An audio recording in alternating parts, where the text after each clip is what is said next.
social media is like a massive channel that people learn and educate themselves on. I think the key thing is just to make sure that whatever you are absorbing yourself with, that, these people online, they have an agenda, right?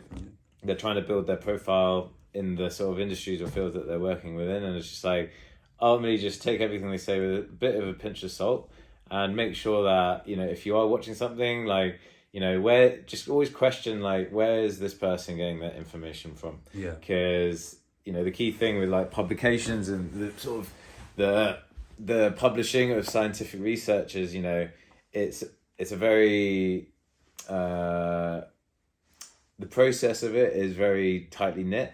So, the stuff that's going out there is scientifically accurate. It's written in a certain way that doctors can understand. And I think basically always just make sure that you're checking the data. Like, always look to the data and the stuff that's been published. Like, read around the subject. And I get it, like, these people online, they are doing part of that job for you. They're sort of like, they're doing their own research and they're trying to provide it in a way that's easy and quick for you to understand, but nothing beats doing it for yourself. And I think the whole sort of natural versus man-made medicines, everyone,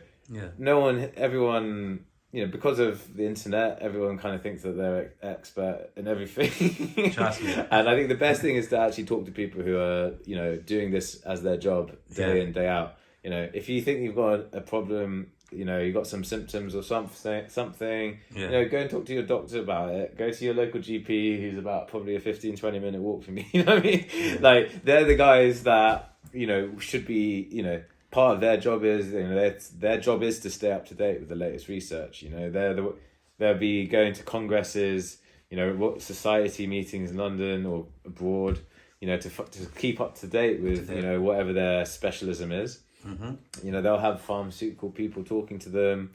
They'll be they should be the channel that you're getting your, getting the information you need in order to make the decisions you should be having about your own health. Yeah. Me personally, I don't have much. I mean, I've worked on some natural medicine brands in the past. So I was working, one of my accounts in the past was a German pharmaceutical company called Heal. Been around like 30 years. They did all sorts of like natural medicines, and I think there's nothing wrong with trying them out. Sometimes they do work better. It depends on what it is it's treating, but they can certainly have some effects.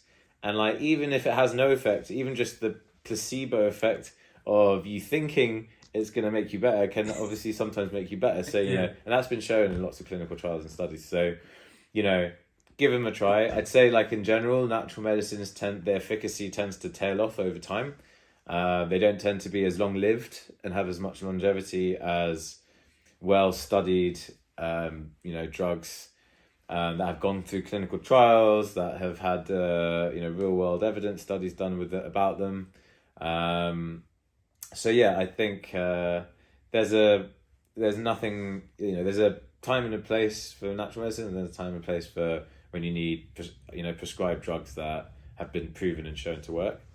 And I think the whole thing with natural medicine is not just, medicines and drugs, it's also, it's just like lifestyle type factors, drinking less, drinking more, lots of water, eating well, and I think all of those sort of life, exercising and all of those things can also have like a huge beneficial impact in, the way that you feel about yourself on a day-to-day basis, the way that, you might be living with a disease. I think it's a combination of things, but, ultimately the best thing you can do is, talk to the experts and, talk to your GP about it if you think you have a problem with something.